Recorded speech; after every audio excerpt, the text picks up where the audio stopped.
இந்த நாளிலும் நம்முடைய தியானத்திற்கு ஆதாரமாக ஏசாயா தீர்க்கதரிசன புஸ்தகம் 41ஆம் அதிகாரம் 10ஆம் வசனம் 9ஆம் வசனம்.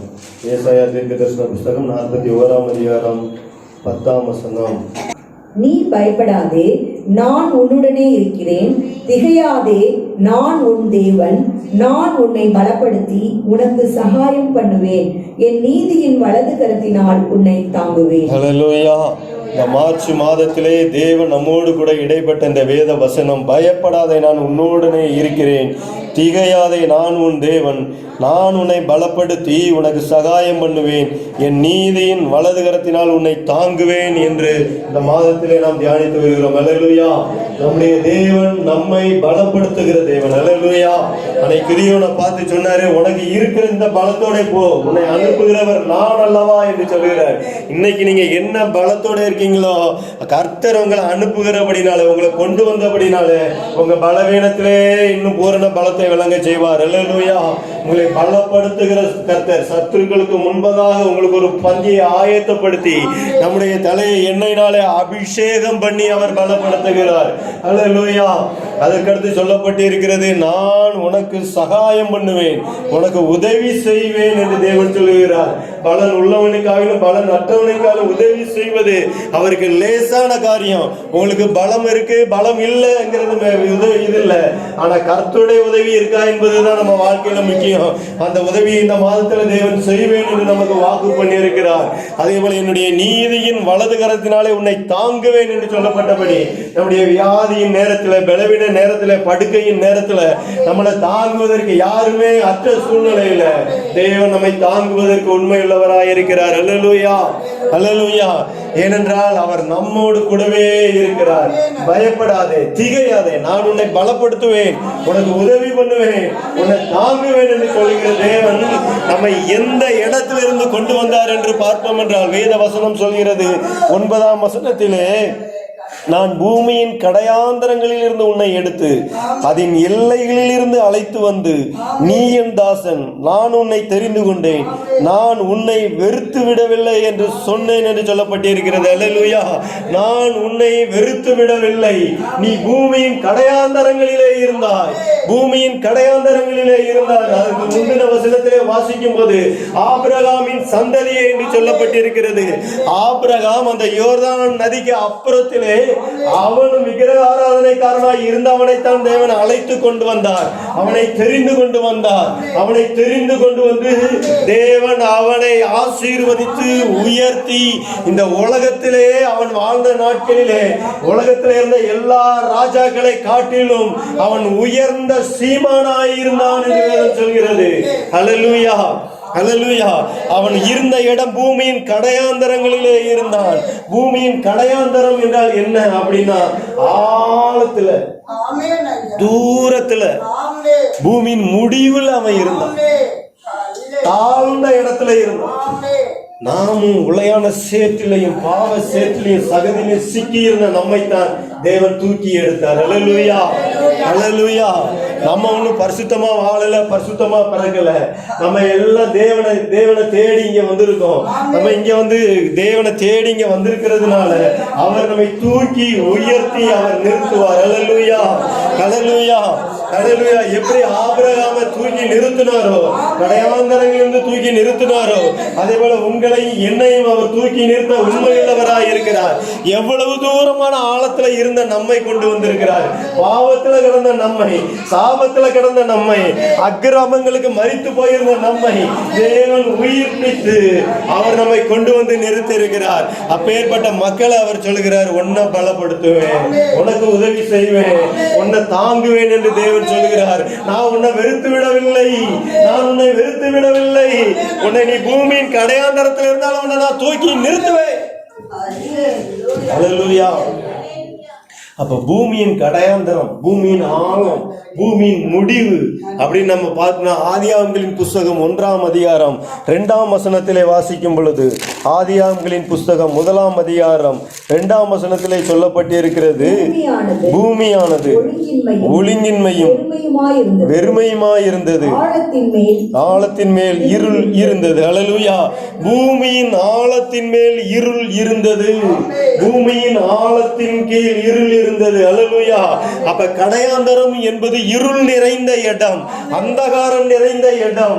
தேவன் வானத்தையும் பூமியை சிருஷ்டித்தார், அழகாய் சிருஷ்டித்த அந்த சிருஷ்டிப்புலே ஆனால் பூமி ஆனது ஆழத்திலே இருள் இருந்தது என்று வேதம் சொல்கிறது. இருளாக மாற்றப்பட்டிருந்தது ஆழத்துல. அப்பேற்பட்ட ஆழத்துல இருந்து உங்களை என்னையும் தூக்கி எடுத்தார். அல்லேலூயா, அல்லேலூயா. இன்னும் உங்க வாழ்க்கை அந்த பூமியின் ஆழத்தை போல இருக்கா? இருள் நிறைந்த வாழ்க்கையா இருக்குதா? இன்னும் உங்க வாழ்க்கையில ஒழுங்கின்மை, வெறுமை இருக்கிறதா? நீங்க சிந்திச்சு பார்க்கணும். தேவனுடைய பிள்ளைகள் என்று சொல்கின்ற நீங்களும் நானும், தேவனை ஆராதிக்க வந்திருக்கிற நீங்களும் நானும், நம்முடைய உள்ளத்தின் ஆழத்துல என்ன இருக்குது என்று நாம் பார்க்க வேண்டும். உள்ளத்தின் உள்ளத்துல இருக்க வேண்டிய இயேசுவானவர் இருக்கிறாரா? இன்னும் நம்ம வாழ்க்கையில இருள் தான் இருக்குதா? இன்னும் ஒழுங்கின்மை இருக்குதா, வெறுமை இருக்குதா என்று நாம் சிந்தித்து பார்க்க வேண்டும். அல்லேலூயா. ஏன்னா பூமியின் ஆழத்துல, பூமியின் கடையாந்தரத்துல இருப்பது இருள். அந்த இருளில் இருந்து நம்மை அழைத்து தெரிந்து கொண்ட தேவன் நம்மை வெறுத்து விடவே இல்லை. இவன் இருளுல இருந்தான், இவன் பாவத்துல இருந்தான், இவன் சாபத்துல இருந்தான், இவன் வியாதியில கிடந்தான், இவன் ஒண்ணுமில்லாம இருந்தான் என்று தேவன் நம்மை வெறுத்து விடவில்லை. அப்பேற்பட்ட மக்களை தான் அவர் பலப்படுத்தி அவர் சொல்றாரு. அப்பேற்பட்ட மக்களை பார்த்து சொல்லுகிறார், நானும் தேவன், நான் உன்னோடு கூட இருக்கிறேன் என்று சொல்வதற்கு அவர் வெட்கப்படவே இல்லை. ஆனா மனுஷன் வெட்கப்படுவான். நீ ஆழத்திலே தாழ்ந்து போய் இருந்த என்றால், வியாதியில இருந்தா, இவன் என் சொந்தக்காரன், இவன் என் உறவினர், என் அண்ணன் என்று சொல்ல வெட்கப்படுவான். ஆனா தேவன் ஒருபோதும் ஒரு நாள் வெட்கப்படுவதில்லை. ஏனென்றால் நான் உன்னை வெறுத்து விடவில்லை என்று சொல்லுகிறார். உன்னை பலப்படுத்துவேன். நீ கடையாந்தரத்திலிருந்து உன்னை தூக்கி எடுத்தம்பா, அதனால நான் உன்னை பலப்படுத்துவேன், நான் உனக்கு உதவியாக இருப்பேன், நான் உனக்கு தாங்குவேன் என்று தேவன் சொல்லுகிறார். அல்லேலூயா. நம்முடைய ஆழத்துல, இருதயத்தின் ஆழத்துல என்ன இருக்குது சிந்திச்சு பார்க்கணும். இருள் இருக்குதா? இன்னும் ஒழுங்கின்மை, வெறுமை இருக்குதா? இன்னைக்கு தேவன் மாற்ற விரும்புகிறார். அல்லேலூயா. தேவன் யாரை பலப்படுத்தணும்னு விரும்புறீங்களோ, யாரு தேவன் எனக்கு உதவி செய்யணும்னு விரும்புறீங்களோ, யாரு தேவன் என்னை தாங்கணும்னு விரும்புறீங்களோ, அவங்க வாழ்க்கை கடையாந்தரங்களில் இருக்கிற இருளை விலக்கிட்டு ஓடி வரணும். நீங்க இந்த நாளில் சங்கீதங்களின் புஸ்தகம் 107ஆம் சங்கீதத்தை நாம் எடுத்து பார்ப்போம் என்றால், சங்கீதம் 107ஆம் சங்கீதம் 14ஆம் வசனத்திலே, அந்தகாரத்திலும் மரண இருளிலும் இருந்து அவர்களை வெளிப்பட பண்ணி அவருடைய கட்டுக்களை அறுத்தார். அல்லேலூயா. அந்தகாரம், மரண இருள், கட்டப்பட்ட சூழ்நிலை, பூமியின் கடையாந்தரங்கள் என்பது என்ன? அந்த இருள் நிறைந்த இடம், மரண இருள், அந்தகாரம் நிறைந்த இடம், கட்டுக்கள் நிறைந்த இடம், கட்டப்பட்ட இடம். 107:14 சொல்லப்பட்டபடி மரண இருளிலிருந்து அவர்களை வெளிப்பட பண்ணி அவருடைய கட்டுக்களை அறுத்தார்.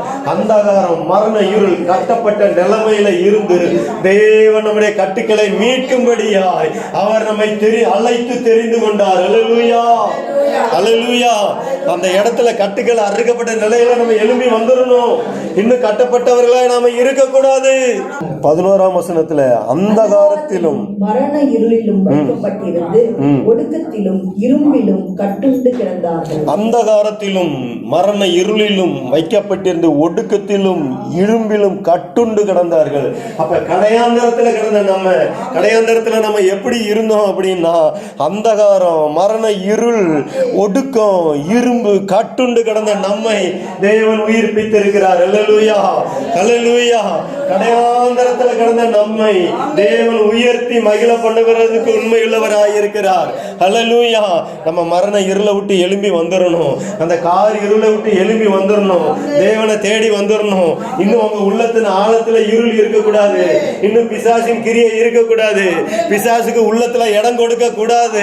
நம்ம வாழ்க்கையில பிசாசின் கிரியைக்கு இடமே இருக்கக்கூடாது. இருக்கக்கூடாது.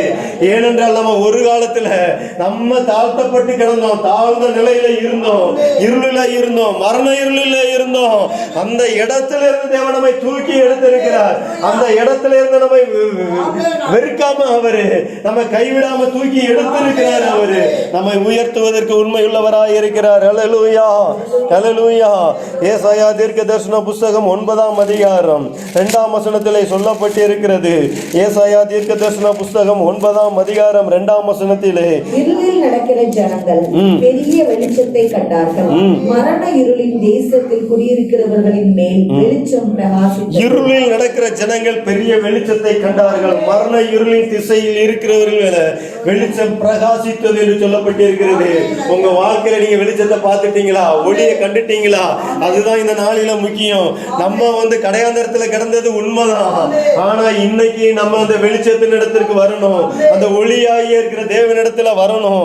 அன்னைக்கு ஏசாயா தீர்க்க தரிசனமாய் சொல்லி இருக்கிறான், இருளில இருக்கிற ஜனங்கள் பெரிய வெளிச்சத்தை கண்டார்கள் என்று சொல்லப்பட்டிருக்கிறது. நீங்க வெளிச்சத்தை பார்த்துட்டீங்களா? அந்த ஒளியின் தேவனிடத்துல வந்துட்டீங்களா என்று நீங்க உங்களையே நீங்கள் நிதானித்து அறிய வேண்டிய காலகட்டத்தில் இருக்கீங்க. இன்னும் உங்க உள்ளத்தின் ஆழத்துல இருள் தான் இருக்குதா? இல்ல அந்த ஒளியின் தேவன் உங்க இருதயத்துல இருக்கிறாரா? உங்க கண்களினால் அந்த வெளிச்சத்தை பார்த்துட்டீங்களா? மரண இருளில் இருக்கிறவங்க அந்த வெளிச்சம் பிரகாசித்தது என்று சொல்லப்பட்டிருக்கிறது. உங்க வாழ்க்கையில பிரகாசம் வந்துருச்சா? இல்லைன்னு உங்க வாழ்க்கையில இருள் தான் இருக்குதா? உங்க வாழ்க்கை பிரகாசிக்க தேவன் விரும்புகிறார். நீங்க வெளிச்சத்தை பார்க்க தேவன் விரும்புகிறார். நீங்க இருளை விட்டு வெளியே வரணும். இருளிலே நம்ம இருந்தோம்னா, அந்தகாரத்திலே நம்ம இருந்தோம்னா, கட்டுக்களிலே நம்ம இருந்தோம் அப்படின்னா நம்ம வாழ்க்கை அந்தோ பரிதாபம். அதனால தேவனுடைய பிள்ளைகளாய் இருக்கிற நீங்கள் வெளிச்சத்தின் இடத்திற்கு வரணும். வெளிச்சத்தை பார்க்கணும். உங்க மேல வெளிச்சம் பிரகாசிக்கணும். அதுக்கு நீங்க இடம் கொடுக்கணும். ஹல்லேலூயா, ஹல்லேலூயா. நீங்க வெளிச்சத்தை பார்க்கணும், வெளிச்சத்துக்கு இடம் கொடுக்கணும். இருள் யாருமே விரும்ப மாட்டாங்க. இருட்டுல இருக்க யாருமே விரும்ப மாட்டாங்க. நம்ம ஒளிக்கு வரணும். ஹல்லேலூயா. ஒரு காலத்துல கட்டப்பட்டவங்களா இருந்தோம், அந்த காலத்துல இருந்தோம், இருளில கிடந்தோம், பூமியின் கடையாந்தரங்களில தாழ்விடங்களில கிடந்தோம், தூக்கிவிட யாருமே இல்லாத நிலையில இருந்தோம். ஆனா தேவன் நம்மை அழைத்து அவர் நம்மை தெரிந்து கொண்டு இந்த மாதத்துல சொல்கிறார், உன்னை பலப்படுத்துவேன், உனக்கு உதவி செய்வேன், உன்னை தாங்குவேன், என்றால் நான் தான் உன் தேவன், நான் உன்னோடு கூட இருக்கிறவர்.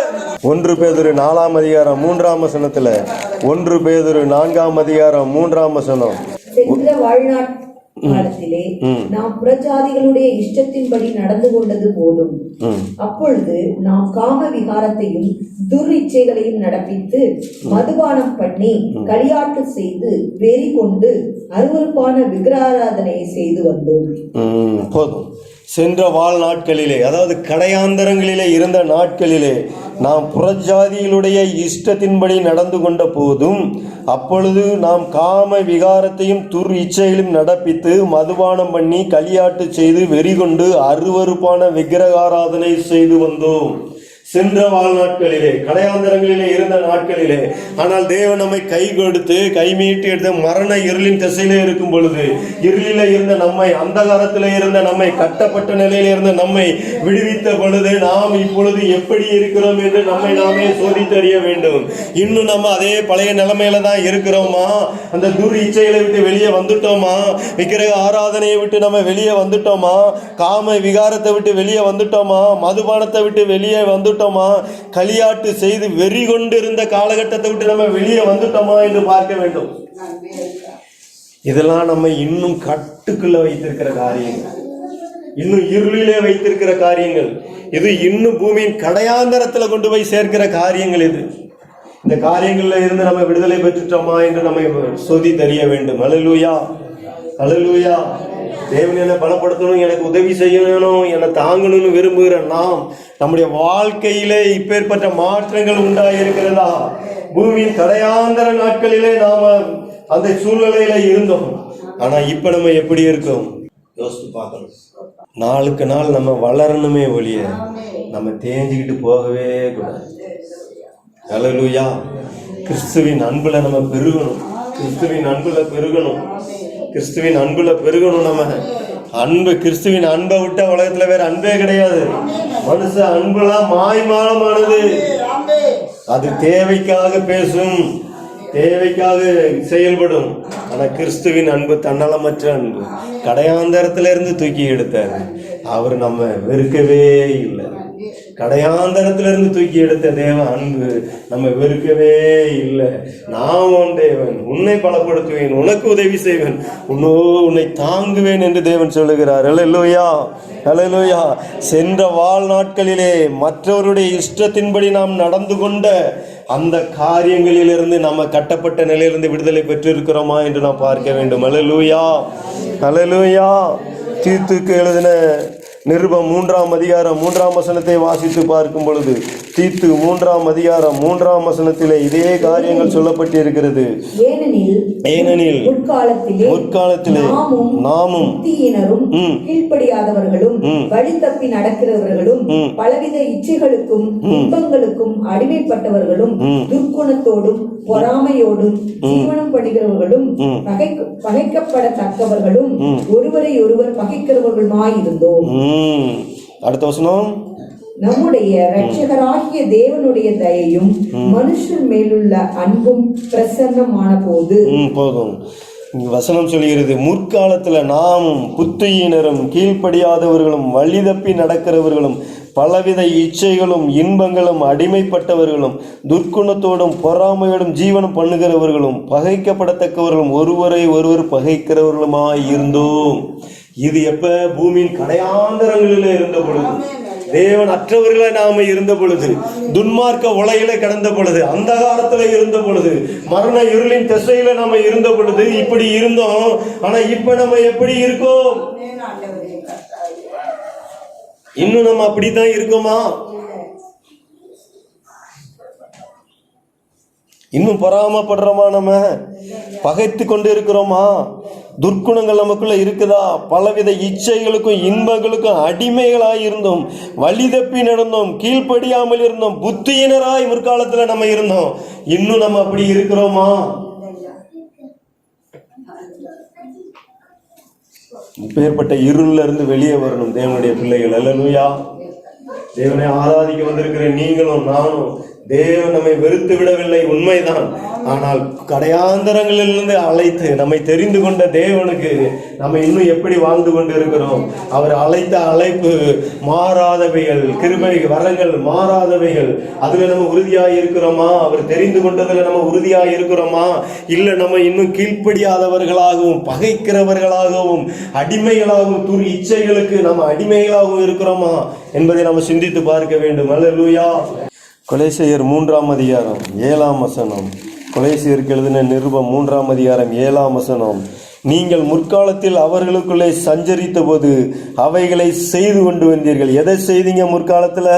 எங்க பூமியின் கடையாந்தரத்துல கிடக்கும் போது நீங்க எதை செய்தீங்க? 5ஆம் வசனம், விபச்சாரம், அசுத்தம், மோகம், துர் இச்சை, விக்கிரக ஆராதனையான பொருளாசை ஆகிய இவைகளை பூமியிலே உண்டு பண்ணுகிற உங்கள் அவயவங்களை அழித்து போடுங்கள். இவைகளின் பொருட்டே கீழ்ப்படியாமையின் பிள்ளைகள் மேல் தேவ கோபாக்கினை வரும். நீங்க முற்காலத்துல அந்த மக்களோட இருக்கும் பொழுது உங்க வாழ்க்கையில என்ன இருந்துச்சு? அதை இப்ப நீங்க அழிச்சு போட்டுட்டீங்களா? இந்த பூமியில உண்டு பண்ணுகிற உங்கள் அவயவங்களை நீங்கள் அழித்து போட்டு விட்டீர்களா? பொருளாசை, அசுத்தம், துரியச்சை, மோகம், விபச்சாரம் இவைகளின் பொருட்டே கீழ்ப்படியாமையின் பிள்ளைகள் மேல் தேவ கோபாக்கினை வரும். கடையாந்தரங்களில் நம்மை தூக்கி எடுத்திருக்கிறார். ஆனா இன்னும் நம்ம அதிலேயே இருந்தோம் அப்படின்னா நம்ம வாழ்க்கை தேவ கோபாக்கினைக்கு ஏதுவாய் மாறிவிடும். அல்லேலூயா, அல்லேலூயா. நான் யாரையும் பயமுறுத்துவதற்காகவோ யாரையும் கண்டிப்பதற்காகவோ நான் சொல்லலை. ஏன்னா தேவனுடைய சபைக்கு வந்து நீங்க வளரணும், பெருகணும், ஆசீர்வதிக்கப்படணும், உயர்த்தப்படணும், இன்னும் மென்மேல வளரணும்.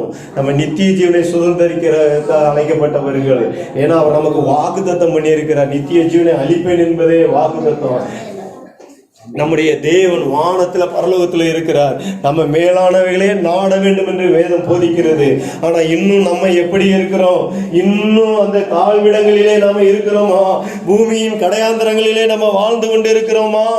சென்ற வாழ்நாட்களிலே செய்த அதே கிரியைகளை நாம இன்னும் செய்து கொண்டு இருக்கிறோமா? சிந்தித்து பார்க்க வேண்டும். அல்லேலூயா. எபேசியர் 2ஆம் அதிகாரம் 2ஆம் வசனம் 3ஆம் வசனம். அக்கிரமங்களினாலும் பாவங்களினாலும் மரித்தவர்களாய் இருந்த உங்களை உயிர்ப்பித்தார். அவைகளில் நீங்கள் முற்காலத்திலே இவ்வுலக வழக்கத்தின்படியாகவும் கீழ்ப்படியாமின் பிள்ளைகளினிடத்தில் இப்பொழுது கிரியை செய்கிற ஆகாயத்து அதிகார பிரபுவாகிய ஆவிக்கேற்றபடியாகவும் நடந்து கொண்டீர்கள். அவர்களுக்குள்ளே நாம் எல்லாரும் முற்காலத்திலே நமது மாம்ச இச்சையின்படியே நடந்து நமது மாம்சமும் மனசும் விரும்பினவைகளை செய்து சுபாவத்தினாலே மற்றவர்களைப் போல கோபாக்கினையின் பிள்ளைகளாய் இருந்தோம். தேவனோ இரக்கத்தில் ஐஸ்வர்யம் உள்ளவராய் நம்மில் அன்பு கூர்ந்த தம்முடைய மிகுந்த அன்பினாலே அக்கிரமங்களில் மரித்தவர்களாய் இருந்த நம்மை கிறிஸ்துவனுடனே கூட உயிர்ப்பித்தார். கிருபையினாலே ரட்சிக்கப்பட்டீர்கள். அல்லேலூயா. தேவன் நம்மை பாவத்திலும் அக்கிரமத்திலும் கடந்த நம்மை உயிர்ப்பித்தார். முற்காலத்தில் நம்ம கீழ்ப்படியாமின் பிள்ளைகளாய் இருந்தோம். முற்காலத்தில் அந்த ஆகாயத்து அதிகார பிரபுவின் ஆவிக்கேற்றபடியாய் அவன் என்னென்ன காரியங்களை சொன்னானோ அதுபடி நம்ம நடந்து கொண்டிருந்தோம். அவர்களுக்குள்ள நம்ம மாம்ச இச்சையின்படி நடந்து நமது மாம்சமும் நமது மனமும் மனதும் விரும்பின காரியத்தை நம்ம செய்து கொண்டிருந்தோம். இப்ப எப்படி இருக்கோம்? இப்ப உயிர்ப்பிக்கப்பட்டிருக்கோமா? இல்லை இன்னும் நம்ம பூமியின் கடையாந்தரங்களிலே வாழ்ந்து கொண்டிருக்கிறோமா? அக்கிரமங்களினாலும் மரித்தவர்களாயிருந்த நம்மை கிறிஸ்துவினும் கூட உயிர்ப்பித்திருக்கிறார். கிருபையினாலே ரட்சிக்கப்பட்டிருக்கிறோம் என்கிற ஒரு நிச்சயம் நமக்குள்ள இருக்குதா? நீங்க இன்னும் பூமியின் கடையாந்தரங்களை விட்டு வெளியே வரல, இருளான வாழ்க்கையை விட்டு வெளியே வரல.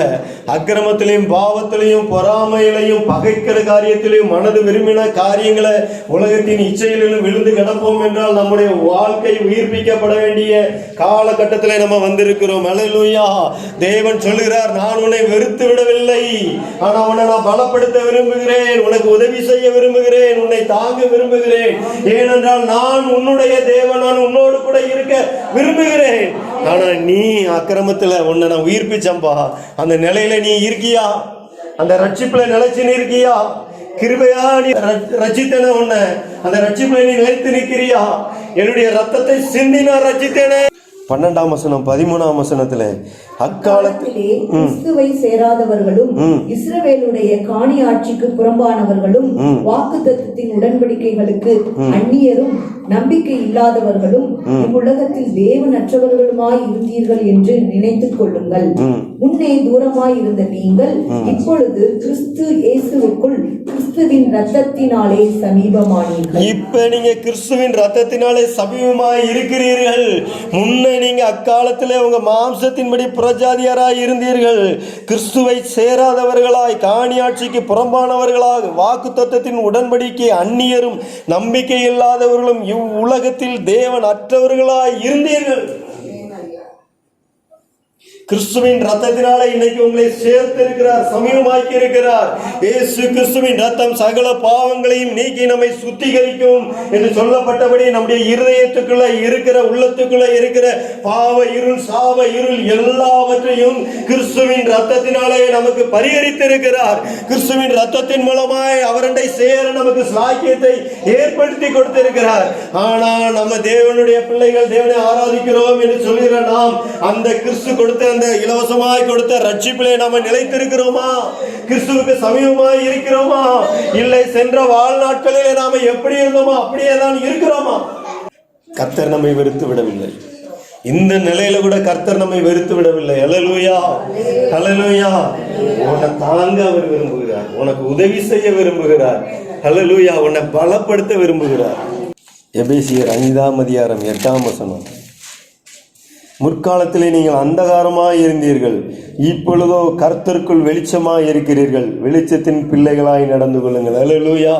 முன்னாடி அந்தகாரமாய் இருந்த, இன்னைக்கு கர்த்தருடைய பிள்ளையாய் இருக்கிற வெளிச்சத்துல நடந்து கொள்ளுங்கள். அல்லேலூயா. வெளிச்சத்தின் பிள்ளைகளாய் நடந்து கொள்ளுங்கள். தேவன் விரும்புகிறார், வெளிச்சத்தின் பிள்ளையாய் நடந்து கொள்ளுங்கள். வெளிச்சத்துல நடந்து போங்க, இடறி போக மாட்டீங்க. உங்க வாழ்க்கை இடறி போகாது. வெளிச்சத்துக்கு வாங்க, வெளிச்சத்துக்கு வாங்க. உங்க வாழ்க்கை பிரகாசிக்கும். மரண இருளின் திசையில் இருக்கிறவர்கள் வெளிச்சம் பிரகாசித்தது என்று சொல்லப்பட்டபடி உங்க வாழ்க்கை பிரகாசிக்கும். சென்று போன காரியங்களை விட்டுவிடுங்க, முற்காலத்திலே செய்த காரியங்களை விட்டுவிடுங்க. நம்முடைய மனசும் மாம்ச இச்சைகளை நிறைவேற்றும்படியாய் நடந்த காரியங்களை எல்லாவற்றையும் விட்டுவிடுங்கள். பூமியின் கடையாந்தரத்துல வாழ்ந்த நாட்களிலே செய்து வந்த காரியங்களை எல்லாம் விட்டுவிட வேண்டும். கிருபையினால ரட்சிக்கப்பட்டோம். கிறிஸ்துவின் ரத்தத்தினாலே நாம் தேவனுக்கு சமீபமாயானோம். உடன்படிக்கையின் பிள்ளைகளாய் மாறினோம். வாக்கு தத்தத்தின் சுதந்திரராய் நாம் மாறினோம். அதுல நாம நிலைத்து இருக்கிறோமா? வெளிச்சத்துல நடக்குமா? கர்த்தருக்குள் வெளிச்சமாய் இருக்கிறோமா? வெளிச்சத்தின் பிள்ளையாய் நம்ம நடந்து கொள்கிறோமா? தேவன் இந்த நாளில் நம்ம இடத்துல விரும்புகிற காரியம் இதுதான். நீங்க வெளிச்சத்துல நடந்து கொள்கிறீங்களா? அவருடைய பிள்ளையாய் நடந்து கொள்கிறீர்களா? சென்று போன வாழ்நாட்களில் உள்ளது எல்லாவற்றையும் நம்ம விட்டுவிட வேண்டும். அல்லேலூயா. ஏன் இன்னும் நம்ம வாழ்க்கையில இருள்? ஏன் இன்னும் நம்ம வாழ்க்கையில அந்தகாரம்? ஏன் இன்னும் நம்முடைய வாழ்க்கையில இன்னும் அந்த மரண இருள் ஏன் இருக்குது அப்படின்னா, நம்ம விட்டு விட வேண்டிய காரியங்களை இன்னும் விட்டு விடாததுனால தான். வைராக்கியத்தை விட்டு விடுங்க, கோபதாபத்தை விட்டு விடுங்க, பகைக்கிற காரியத்தை விட்டு விடுங்க, பொறாமையின் காரியத்தை விட்டு விடுங்க. தேவனுக்கு பிரியமான பிள்ளைகளாய் நடக்க பிரயாசப்படுங்க. அவர் உங்களை வெறுத்து விடவில்லை. அல்லேலூயா. அவர் உங்களை வெறுத்து விடவில்லை. அல்லேலூயா. அன்னைக்கு அப்படித்தான் அந்த ஆபிரகாமின் சந்ததியை பார்த்து சொல்லுகிறார், பாபிலோன்ல அடிமைப்பட்டு இருக்கிற அந்த தேவ ஜனங்களுக்கு தீர்க்கதரிசினாலே எழுதப்பட்ட அந்த வேத வசனத்துல சொல்லப்பட்டு இருக்கிறது, நான் உன்னை வெறுத்து விடவில்லப்பா, நான் உன்னை வெறுத்து விடலை. நீ பூமியின் கடையாந்தரத்துல கிடந்தது உண்மைதான், அங்க இருந்துதான் உன்னை நான் தூக்கி எடுத்தேன். உன்னை நான் வெறுத்து விடவில்லை. நான் உன்னை பலப்படுத்துவேன், உனக்கு சகாயம் செய்வேன், நீதியின் வலதுகரத்தினாலே உன்னை தாங்குவேன். ஏனென்றால் நான் ஆபிரகாம், ஈசாக்கு, யாக்கோபின் தேவன், அவர்களுடைய தேவன். நான் உங்களுக்கும் தேவன். நான் உங்களோடு கூடவே இருக்க விரும்புகிறேன். ஆனா நீ உன் இருதயத்துல இருள வச்சுக்கிட்டு இருக்கீங்கப்பா, இன்னும் பகையை வச்சுக்கிட்டு இருக்கியே, விரோதமான போக்க வச்சுக்கிட்டு இருக்கியே, இன்னும் கீழ்ப்படிய மாட்டேங்கியே, இன்னும் இருளதான் இருப்பேன். சென்ற வாழ்நாட்கள்ல நான் எப்படி வாழ்ந்தாலும் என் மனமும் மாம்சமும் இச்சையும் எப்படி இருந்துச்சோ அதுபடிதான் நான் இருப்பேன், என்னை மாற்றிக்கொள்ள மாட்டேன் என்று இருக்கிறாயே. கிருபையால ரட்சிக்கப்பட்ட தேவ ஜனமே, கிறிஸ்துவின் ரத்தத்தினால தேவனுக்கு சமீபமான ஜனமே, நீ ஒளியில நடக்கியாப்பா, வெளிச்சத்துல நடக்கியா? உன்னை பிரகாசிக்க பண்ணுவேன்னு சொல்லி இருக்கிறாரு. எந்த மனுஷனையும் பிரகாசிப்பிக்கிற மெய்யான ஒளி அவரே. எப்பேற்பட்ட மனிதனா இருந்தாலும் சரி, எப்பேற்பட்ட மனிதனையும் பிரகாசிப்பிக்கிற தேவன் நம்முடைய தேவன். அல்லேலூயா. அல்லேலூயா. யோவான் எழுதின சுவிசேஷம் 1ஆம் அதிகாரம் 9ஆம் வசனத்துல சொல்லப்பட்டிருக்கிறது, உலகத்திலே வந்து எந்த மனுஷனையும் பிரகாசிப்பிக்கிற ஒளியே அந்த மெய்யான ஒளி. ஹல்லேலூயா. உலகத்துல வந்து எந்த மனுஷனையும் பிரகாசிப்பிக்கிற மெய்யான ஒளி. எந்த மனுஷனையும், எப்பேற்பட்ட மனுஷனாய் இருந்தாலும் சரி, அவனை பிரகாசிக்கப்படும்படியா இயேசு கிறிஸ்து இந்த உலகத்திற்கு வந்தார். உன்னுடைய இருண்ட வாழ்க்கை, உன்னுடைய மரண இருளின் திசை, பூமியின் கடையாந்தரங்களிலே வாழ்கிற வாழ்க்கையை விட்டு நம்ம வெளியே வர வேண்டும், நாம பிரகாசிக்க வேண்டும் என்று தேவன் விரும்புகிறார். நம்ம அந்த ஜீவ ஒளியில நடக்கமா, அந்த பிரகாசத்துல நடக்கமா என்று நம்மை நாமே சோதித்து அறிய வேண்டும். அல்லேலூயா. ரட்சிக்கப்பட்ட ஞானஸ்தானம் பெற்றோம் என்று சொல்கிற தேவ ஜனமே, சென்ற வாழ்நாட்களிலே செய்த கிரியைகளை இன்னும் நம்மிடத்திலே காணப்படுகிறதா? இல்லை ஒளியின் பிள்ளைகளாய், தேவனுடைய பிள்ளைகளாய் நாம் நடந்து வருகிறோமா? தேவன் உங்களையும் என்னையும் இன்னைக்கு ஒரு ஆத்ம பரிசோதனைக்குள்ள ஒப்பு கொடுக்கிறார். ஏன் என் வாழ்க்கையில மாற்றமே இல்லை? ஏன் என் வாழ்க்கையில வேதனைகள், துன்பங்கள், துயரங்கள், பாடுகள், இதுதான் என் வாழ்க்கையில நிரந்தரமா இருக்குது. நம்ம வாழ்க்கையில இருள் இருந்தா ஒழுங்கின்மை இருக்கும், வெறுமை இருக்கும் நம்ம வாழ்க்கையில. இன்னைக்கு இந்த நாளில நம்ம மீண்டுமாய் நம்மை சோதித்து அறியணும். அல்லேலூயா. இன்னும் நம்ம தேவனுக்குள்ள வரணும், இன்னும் கிட்டி நெருங்கி சேரணும். முன்ன நம்ம தூரமாயிருந்தோம், முன்ன தேவன் அற்றவர்களாயிருந்தோம், முன்ன புறஜாதியாராயிருந்தோம், முன்னாடி நம்ம அந்நியராயிருந்தோம். ஆனா இப்ப நம்ம அந்நியர் இல்லை, அவருடைய பிள்ளைகள், அவருடைய சுதந்திரராய் நாம் இருக்கிறோம். ஆனா இன்னும் பழைய வாழ்க்கையில, பழைய காலத்துல நடந்த சங்கதி தான் இன்னும் என் வாழ்க்கையில நடக்குதுன்னா, இங்க தற்பரிசோதனை சொல்ல வேண்டிய காலகட்டத்தில் இருக்கிறீங்க. ஆனா தேவன் சொல்லுகிறார் இந்த நாளில, நான் உங்களை வெறுத்து விடவில்லை. அல்லேலூயா. நான் உங்களை வெறுத்து விடவில்லை, நான் உங்களை வெறுத்து விடவில்லை. நான் உங்கள் தேவன், நான் உங்களோடு கூட இருக்க விரும்புகிறேன், உங்களை பலப்படுத்துவேன், உங்களுக்கு சகாயம் செய்வேன், என் நீதியின் வலது கரத்தினால் உங்களை தாங்குவேன் என்று தேவன் சொல்லுகிறார். நம்ம சிந்தித்து பார்க்க வேண்டும். அல்லேலூயா. அல்லேலூயா.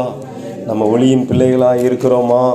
எபேசியர் 5ஆம் அதிகாரம் 8ஆம் வசனத்தின்படி, வாசித்த அதே வசனத்தின்படி நாம் ஒளியில் இருக்கிறோமா? வெளிச்சத்தின் பிள்ளைகளாய் நடந்து கொள்கிறோமா? கர்த்தருக்குள்ள நம்ம வெளிச்சமாக இருக்கிறோமா? முன்னாடி அந்தகாரமாக இருந்தோம். அப்பேற்பட்ட நிலையில் கிடந்த நம்மை தூக்கி எடுத்திருக்கிறார். அல்லேலூயா. நம்ம வெளிச்சத்தின் பிள்ளைகளாய் நாம் நடந்து கொள்ள வேண்டும். கர்த்தருக்கு பிரியமானது இன்னதென்று நீங்கள் சோதித்து பாருங்கள், அது ஆவியின் கனியிலும் சகல நற்குணத்திலும் நீதியிலும் உண்மையிலும் விளங்கும். அது எங்க இருக்கு? ஆவியின் கனியில இருக்கு. ஆவியின் கனிகள் என்ன? கலாத்தியருக்கு எழுதின நிருபம் 5ஆம் அதிகாரம் 22ஆம் வசனத்துல, ஆவியின் கனியோ அன்பு, சந்தோஷம், சமாதானம், நீடிய பொறுமை, தயவு, நற்குணம், விசுவாசம், சாந்தம், இச்சையடக்கம், இப்படிப்பட்டவைகளுக்கு விரோதமான பிரமாணம் ஒன்றுமே இல்லை. இந்த சுபாவம் நமக்குள்ள வந்துடணும். இன்னும் பூமியின் கலையாந்தரங்களே கிடந்த சுபாவம் நமக்குள்ளே இருக்கக்கூடாது. ஏன்னா மாம்சத்தின் கிரியைகள் ஆவன என்று இதே வேத பகுதியிலே சொல்லப்பட்டிருக்கிறது. கலாத்தியர் 5ஆம் அதிகாரம் 19ஆம் வசனத்திலே மாம்சத்தின் கிரியைகள் வெளியரங்கமாயிருக்கின்றன. அவை ஆவன: விபச்சாரம், வேசித்தனம், அசுத்தம், காம விகாரம், விக்கிரகாராதனை, பில்லி சூனியம், பகைகள், விரோதங்கள், வைராக்கியங்கள், கோபங்கள், சண்டைகள், பிரிவினைகள், மார்க்க பேதங்கள், பொறாமைகள், கொலைகள், வெறிகள், களியாட்டுகள் முதலானவைகளே. இப்படிப்பட்டவைகளை செய்கிறவர்கள் தேவனுடைய ராஜ்யத்தை சுதந்தரிப்பதில்லை என்று முன்னே நான் சொன்னது போல இப்பொழுதும் உங்களுக்கு சொல்லுகிறேன். முன்னே இதைத்தான் நான் சொல்லி உன்னை கடையாந்தரத்திலிருந்து தூக்கி எடுத்தேன். ஆனா இப்பொழுது நான் சொல்றேன், இன்னும் அந்த வாழ்க்கைக்குள்ள இருப்பாய் என்றால் இன்னைக்கு கர்த்தரிடத்துல ஒப்பு கொடுங்க. ஆவியின் கனி, ஆவியின் சுபாவம், கிறிஸ்துவின் சுபாவம் எனக்குள்ள வரணும் ஆண்டவரே. நீர் என்னை வெறுத்து விடவில்லை என்று சொல்லுகிறீர, அந்த சுபாவம் எனக்குள்ள வரணுமாப்பா. உளையான சேற்றில கிடந்தேன், பாவத்துல கிடந்தேன், சாபத்துல கிடந்தேன். என்னை தூக்கி எடுத்து கழுவி நிறுத்தினீங்களே, அதுல நான் நிலைத்து நிற்க விரும்புகிறேன் ஆண்டவரே. அது ஆவியின் கனி எனக்கு தாங்க. மாம்சத்தின் கிரியையிலே ஒழிக்க எனக்கு உதவி செய்யுங்கப்பா. கேட்கணும், இந்த நாளில் நம்ம கேட்கணும். தேவன் நம்மை வெறுத்து விடவில்லை. அல்லேலூயா. அப்படியே எல்லோரும் கண்களை மூடி தேவனை நோக்கி பார்ப்போமா? தேவனிடத்துல கேட்போம், என்னென்ன மாம்சத்தின் கிரியைகள் நம்மகிட்ட இருக்குது? இன்னும் பகைகள் இருக்குதா?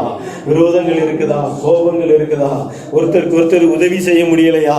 ஒருத்தருக்கு ஒருத்தர் சண்டை சச்சரவை நம்ம மூட்டி விட்டுக்கிட்டு இருக்கோமா? பராமப்பட்டுக்கிட்டு இருக்கிறோமா?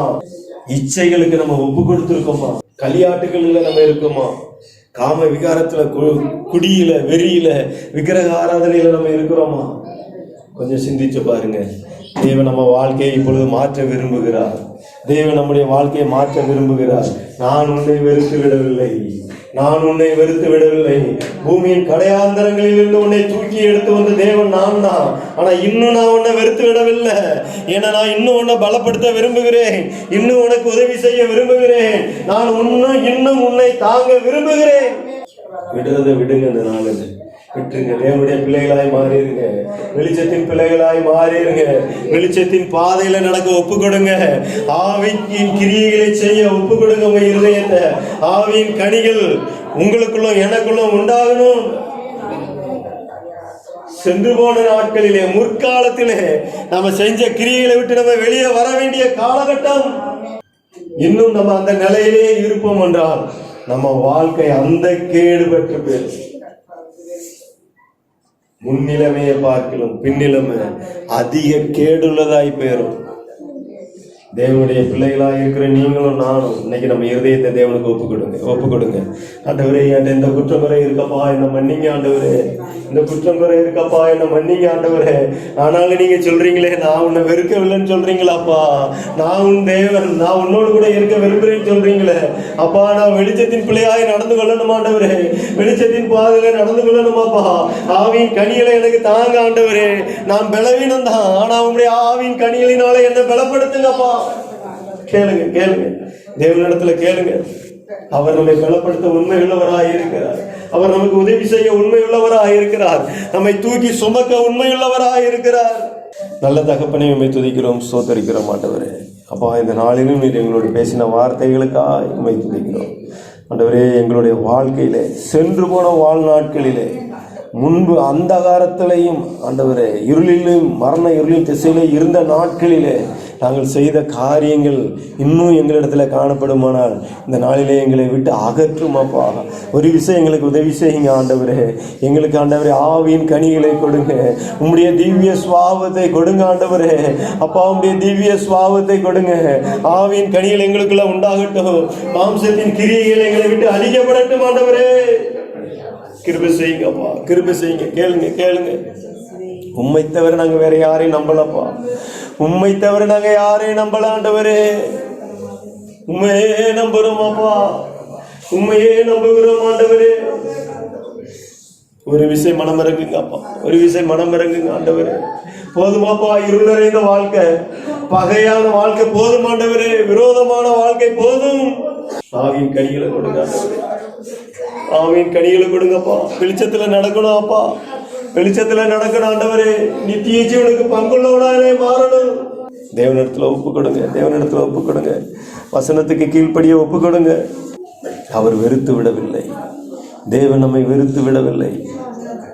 அப்பேற்பட்ட சூழ்நிலைன்னு சொல்றார். நான் உன் தேவன், நான் உன்னோடு கூட இருக்க விரும்புகிறேன் என்று சொல்லுகிறார். அவருக்கு இடம் கொடுப்பீர்களா? அவருக்கு இடம் கொடுப்போமா இருதயத்துல? இல்லை, இன்னும் என் இருதயத்துல இருதான் இருக்கணும், இன்னும் என் இருதயத்துல பகை தான் இருக்கணும் அப்படின்னு விரும்புறீங்களா? அல்லேலூயா, ஸ்தோத்திரம் அப்பா. உம்முடைய கிருபைகளுக்காய் ஸ்தோத்திரம், இரக்கங்களுக்காய் ஸ்தோத்திரம் ஆண்டவரே. இந்த நாளிலே வந்த ஒவ்வொருவரையும் இயேசுவின் நாமத்தினாலே ஆசீர்வதிக்கிறோம் அப்பா. தகப்பனே, நீர் எங்களை வெறுத்து விடவில்லையே, அதற்காய் ஸ்தோத்திரம் ஆண்டவரே. அப்பா, நீர் எங்களோடு கூட இருந்து எங்களை பலப்படுத்துங்க, எங்களுக்கு சகாயம் பண்ணுகிறேன், எங்களை தாங்குகிறேன் என்று சொன்னீங்களே. உங்களுடைய வேத வசனங்களை எங்கள் வாழ்க்கையிலே இந்த மாதத்தில் நிறைவேறட்டும் ஆண்டவரே. கிருபை செய்யுங்க. வந்த ஒவ்வொருவரையும், வயோதிபர் ஒவ்வொருவரையும் இயேசுவின் நாமத்தினாலே ஆசீர்வதிக்கிறேன்.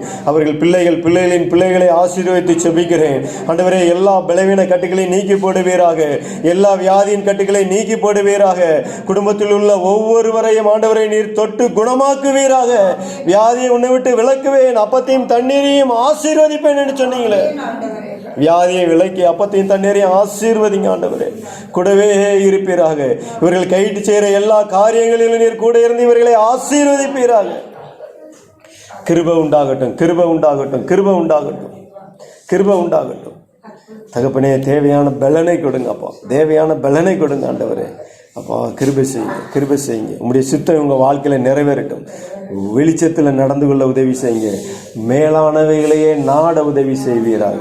இயேசுவின் மூலம் ஜெபிக்கிறோம் பிதாவே. ஆமேன், ஆமேன், ஆமேன். நம்முடைய கர்த்தராகிய இயேசு கிறிஸ்துவினுடைய கிருபையும் பிதாவாகிய தேவனுடைய அன்பும் பரிசுத்த ஆவியானவருடைய அந்யோன்ய ஐக்கியமும் நம் அனைவரோடும் கூட இன்றும் என்றும் சதா காலங்களிலும் சகல பரிசுத்தவான்களோடும் கூட நீடித்து நிலைத்திருப்பதாக. ஆமேன்.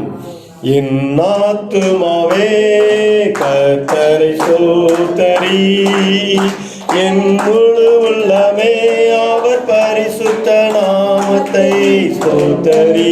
என் ஆத்துமாவே கர்த்தரை ஸ்தோத்தரி, என் முழு உள்ளமே அவர் பரிசுத்த நாமத்தை ஸ்தோத்தரி. அவர் செய்த சகல உபகாரங்களையும் மறவாதே, அவர் செய்த சகல உபகாரங்களையும் மறவாதே. கர்த்தர் நம்மை நினைத்திருக்கிறார். அவர் ஆசீர்வதி